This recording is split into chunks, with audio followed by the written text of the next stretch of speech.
Welcome to TV. నమస్తే sir, నా పేరు రాపుల్ మహేష్. ఏం చేస్తుంటారు సార్? నేను ప్రైవేట్ ఎంప్లాయీని.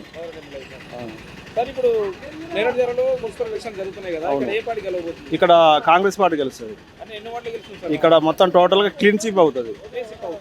ఎందుకంటే రేవంత్ రెడ్డి పెట్టిన పథకాలు బాగున్నాయి. సన్నబియ్యం, ఇక్కడ ఉత్తమ్ కుమార్ రెడ్డి డెవలప్మెంట్ బాగున్నది. రోడ్లైనా రహదారులైనా ఇప్పుడు ఎందుకు కొత్తగా ఏర్పడ్డ పాలకేడు మండలంలో ఎంఆర్ఓ ఆఫీసు కానీ, ఇందిరమ్మ ఇల్లు కానీ, ఈ నేడిజాల మండలంలో దిర్శించాల అనే విలేజ్లో ఇందిరమ్మ ఇల్లు పైలట్ ప్రాజెక్టు 360 ఇండ్లు ఇచ్చిండు.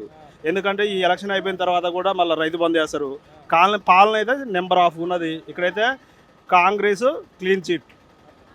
ఉత్తమ్ కుమార్ రెడ్డి గారు మంత్రి, స్థానిక మంత్రి ఉన్నారు కదా, ఇక్కడ ఇంకేమేమి పెద్ద పెద్ద సంక్షేమ పథకాలు నడుస్తున్నాయి? ఇప్పుడు సన్నబియ్యం వస్తుంది, ఆర్టీసీ బస్సు, గృహజ్యోతి, తర్వాత ఈ రైతు భరోసా, పింఛన్స్ మంచిగానే ఉన్నాయి. ఇంకేం కావాలి ప్రజలకు? మున్సిపాలిటీలో ఇక్కడ డెవలప్మెంట్ ప్రకారం అయితే ఇక్కడ మున్సిపాలిటీకి దరిదాపు ఒక 200-300 రూపాయల కోట్లు ఇచ్చి ప్రత్యేకంగా చొరవ చూపి ఇక్కడ అభివృద్ధి చేస్తున్నాడు. లైటింగ్, సెంట్రల్ లైటింగ్ సిస్టమ్ బాగున్నది. ఇటు మెయిన్ రోడ్డు బాగా పోసిండు, ఇటు మున్సిపాలిటీ పోయే రోడ్డు, ఇటు రాంపురం పోయే రోడ్డు. ఇప్పుడు ఎక్కడికైనా పొలాల కాడిపోయే రోడ్లు కూడా డాంబర్ రోడ్లు వేసిండండి. పొలాల కాడిపోయే రోడ్లు పాలకేడు మండలంలో డాంబర్ రోడ్ వేసిండు.